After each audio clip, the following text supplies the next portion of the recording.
बिस्मिल्लाहिर्रहमानिर्रहीम।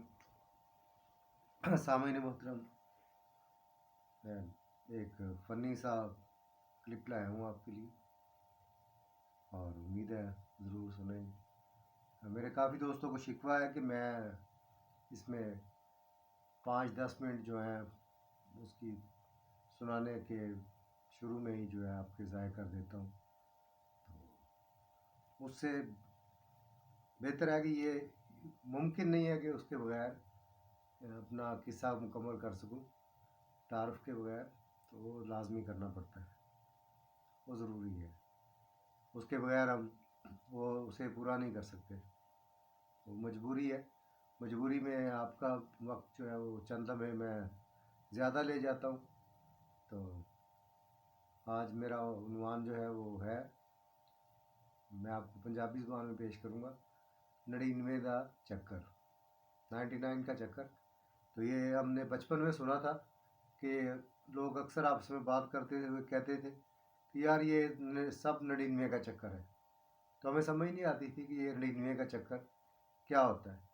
फिर हम बड़े हो गए, फिर बुज़ुर्गों से कहानियाँ सुनते रहे और फिर पता चला कि ये आखिर बिल आखिर ये चक्कर क्या था, कि वो था 99 का चक्कर। तो मैं आपकी खिदमत में पेश करने लगा हूँ 99 का चक्कर। तो अजीज़ साथियों,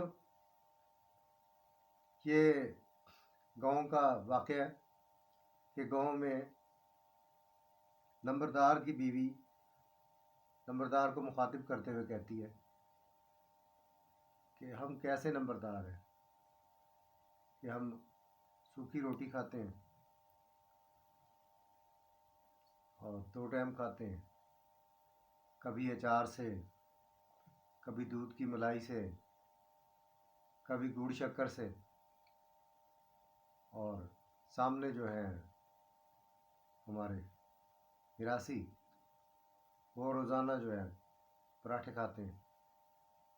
उनका वो देखो जो धुआं उठ रहा है चूल्हे से, पराठे पक रहे होंगे, खुशबू आ रही है, क्या शानदार ज़िंदगी है उन लोगों की।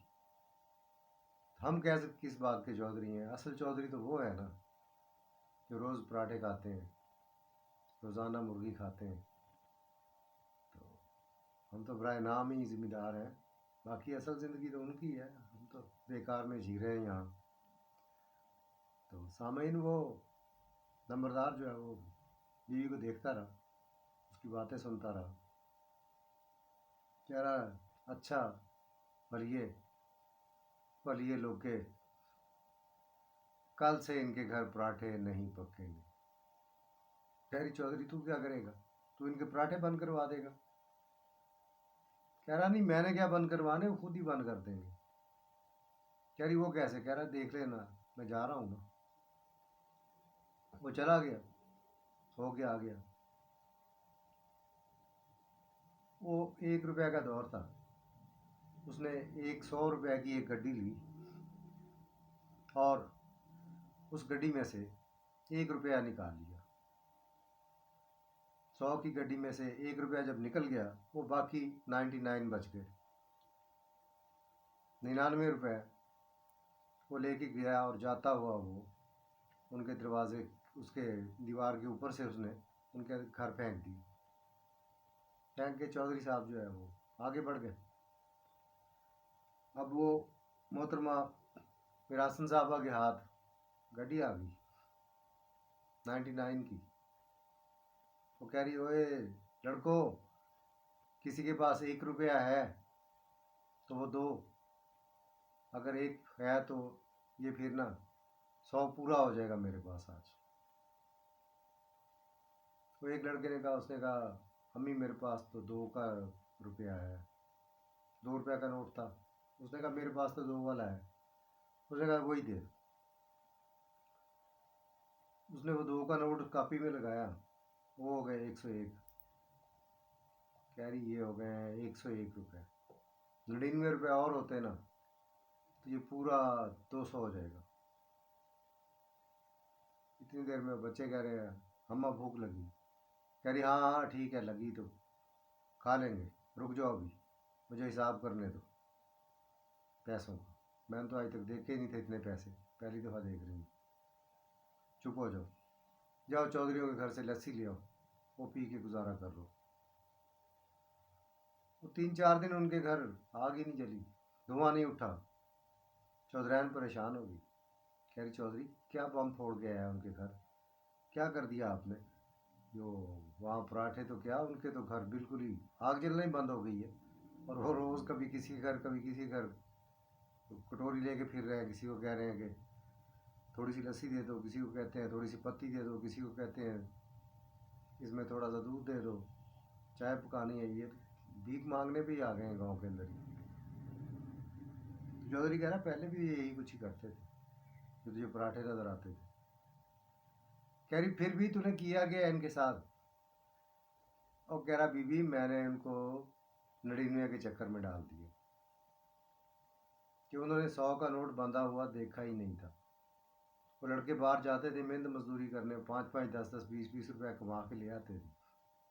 वो आते ही 5 रुपये का घी मंगवा लेते थे, 10 रुपये का आटा मंगवा लेते थे, उसकी रोटी पक जानी और उसके पराठे पका लेने, किसी में आलू डाल लेने, कभी मूलियाँ डाल लेनी, वो भी गांव वालों से ले लेनी। और दोपहर को जो है उन्होंने कटोरी पकड़नी और इधर उधर से सालन जो है वो गुजारा कर लेना और 10-20 में अपनी गुजर बसर कर लेनी। तो उनके पास जमा करने को बचता ही कुछ नहीं था। तो मैंने एक कम 100 की कापी उनके घर फेंक दी। तो जब वो खातून के घर 99 आए तो उसने उसमें इजाफा किया, वो एक बढ़ गया, वो 101 हो गए, 101 से फिर 200, फिर 300, जब 300 हो गए 400। उसने कहा ये 2000 हो जाएगा तो मैं भैंस ले लूँगी, गाय ले लूँगी। तो इस तरह करते करते वो उसको जो डाला उस चक्कर में कि जब लड़के पैसे कमा के बाहर से आते, कितने पैसे लाया, 10, तू कितने लाया, 10, इधर लाओ, कितने हो गए, 310, बाकी कितने बचे, 90 रुपये और होंगे तो 400 बन जाएगा। तो वो अब इस चक्कर में ये याशी ख़त्म कि पहले 20 थे, 20 के 20 खा के बैठ जाते थे कि 10 आंधी मुर्गी ले आया पुत्र, 5 दा घ्यो ले आया, 2 आंधियाँ लकड़ियाँ ले आया, 3 दा आटा ले आया। तो आटा होता था उस टाइम रुपये का किलो, 40 रुपये का मन। तो 20 रुपये के अंदर जो है वो मुर्गी भी खा लेते थे, पराठे भी खा लेते थे, ठीक है। और बेहतरीन उनकी याशाना ज़िंदगी गुजरती थी। लेकिन चौधरी ने उन्हें 99 के चक्कर में डाल के उनका सत्यानाश कर दिया और उन्हें भी अपने जैसा कर लिया कि जैसे वो अपनी जायदादें माड़ियाँ बना लेता था। लेकिन शुक्र है कि उस दौर के और आज के चौधरी में ज़मीन आसमान का फ़र्क है कि उस वक्त का चौधरी कंजूसी करके चौधरी बनता था और आज का चौधरी खर्च करके चौधरी बनता है। और उसमें एक और फ़र्क भी था कि पुराने ज़माने के जो चौधरी थे उनसे कोई पूछते थे कि ये कितना बड़ा चौधरी है, वो कहते थे इसे पूछो इसके बच्चे कितने हैं, इसके अगर बच्चे काफ़ी सारे हैं तो ये बड़ा चौधरी है। इसकी भैंसें हैं, कितनी भैंसें हैं, वो इसकी जनाब 50 भैंसें इसके दरवाजे पे खड़ी हुई। वाह क्या बात है जी, बहुत बड़ा चौधरी है। और अब उसकी जगह आ गई है फॉर्च्यूनर, मर्सिडीज़, इन गाड़ियों के नाम आ गए हैं हैवी हैवी कि ये गाड़ियाँ जिनके पास खड़ी हैं वो बहुत बड़े चौधरी हैं, ये बहुत बड़े अमीर आदमी हैं। और जिसके पास ऐसी गाड़ियाँ नहीं हैं वो आम नॉर्मल ज़िंदगी बसर कर रहा है। तो किस्सा मुख्तसर ये कि हम सब 99 के चक्कर में हैं और जो नहीं है मेरे ख्याल में वो अच्छी ज़िंदगी गुजार रहे हैं। बेहतर यही है कि 99 के चक्कर में ना ही पड़ा जाए, जो है रूखी सूखी खा के अल्लाह ताला का शुक्र अदा करें कि वो हमारे रिस्क में इजाफ़ा फरमाए और हमें जायज़ तरीके से खाते रहने की तौफीक अता फरमाए और थोड़ा खाएँ, बेहतर ज़िंदगी पाएंगे, बीमारियों से बचे रहेंगे, डॉक्टरों से बचे रहेंगे। तो इन्हीं अल्फाज के साथ इजाज़त चाहूँगा। बहुत मेहरबानी आपकी, प्लीज़ सब्सक्राइब भी कर दीजिएगा। यूट्यूब ने मेरे साथ एक नया कारनामा किया हुआ है कि मेरा वॉच टाइम आगे नहीं जा रहा और जबकि सब सब्सक्राइबर जो मुश्किल से मिला करते हैं वो बढ़ते जा रहे हैं। तो मेरी आपसे रिक्वेस्ट है, तमाम दोस्तों से रिक्वेस्ट है कि प्लीज़ मेरा वॉच टाइम जो है उसके मुतालिक थोड़ा सा ध्यान दें कि उसको उसमें से अच्छे अच्छे कंटेंट जो हैं चले और कुछ ना सही फ़नी ही देखते रहें। तो मेरे उम्मीद है कि अगर 100 आदमी भी मिलके घंटा घंटा ये देख ले मेरी वीडियोस तो मेरा वॉच टाइम पूरा हो जाएगा। 1 घंटे में। अगर 1 घंटे के अंदर 100 आदमी देखे तो मैं तवक्को रखूँगा कि आप लोग ज़रूर मेरी बात पे अमल करेंगे। इन्हीं अल्फाज के साथ इजाज़त चाहूँगा। बड़ी मेहरबानी। Thank you very much. Allah हाफिज़।